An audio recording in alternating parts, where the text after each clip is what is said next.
first time I was in Potosi was about 8 years ago. I went there to see a brewery that was really nothing more than a broken down building. But everybody told me it was going to be a great economic development story. This is the story.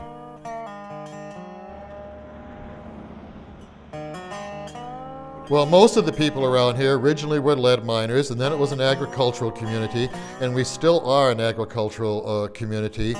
Then we became a agricultural / residential community with people living in Potosi but working in larger cities around us, such as Dubuque, Iowa, Lancaster, Fenimore, Platteville, and so on.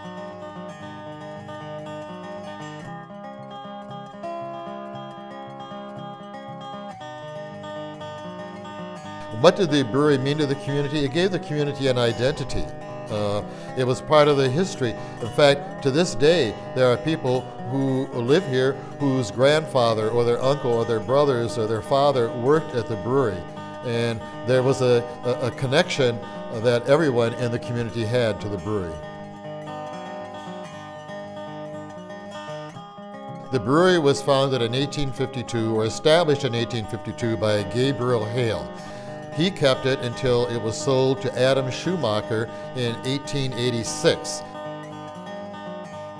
It was called the A. Schumacher Brewing Company, and it stayed the A. Schumacher Brewing Company until 1906. In 1906, it became the Potosi Brewing Company, and that's how it stayed until the brewery closed in 1972.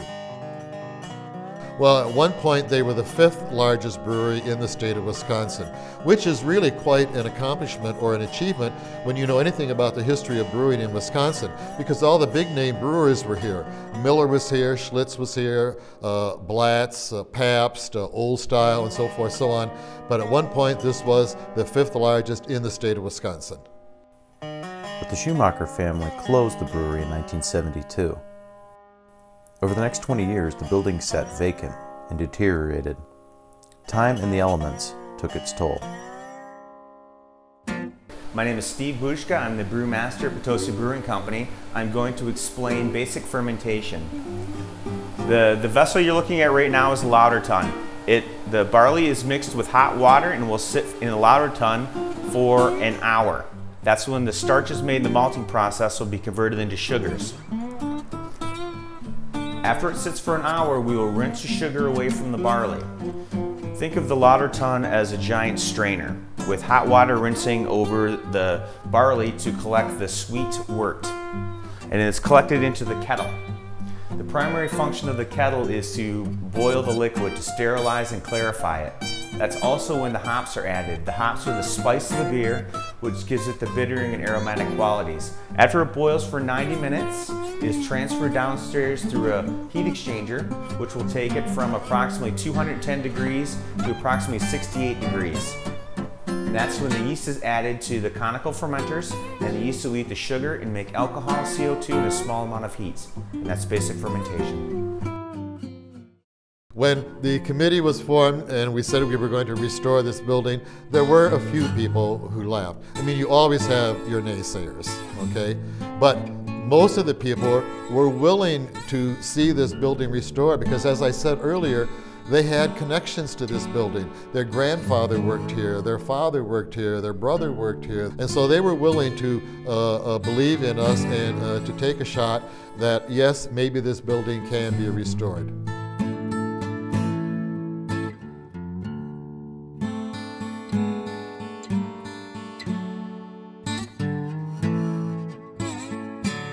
What we have here now, the National Brewery Museum. It is a brewery museum. It is one of a kind. Milwaukee wanted this museum. St. Louis would like to have had this museum. I believe Duluth and Dubuque at one time wanted the museum, but here they are in Potosi. So when we landed the National Brewery Museum, all of a sudden a lot of people did become believers. And I think that was, in fact, that changed the complexion of this project quite dramatically. You know, for me, the restoration of the brewery was never an end in itself. It was always, in my mind, a catalyst for additional economic development. And that is what has happened. So now we don't have to depend just on the local dollars to sustain this community, but dollars can come in from outside the community as people come to visit the brewery and stop at the gas station or stay at the Pine Point Lodge. Those are cabins that are available for tourists, or stop at the winery across the street and so forth, so on. So these outside dollars are helping to sustain the community. But those dollars have done more than sustain it.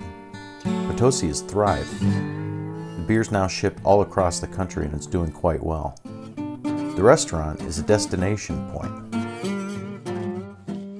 And the Holiday Gardens Convention Center across the street does brisk business.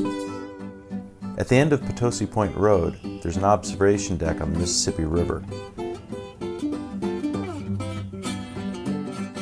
So thanks to the dedication of a few people, the good old days are back at Potosi. So I learned that anything can happen if you can accomplish anything if you're willing to work to make it happen.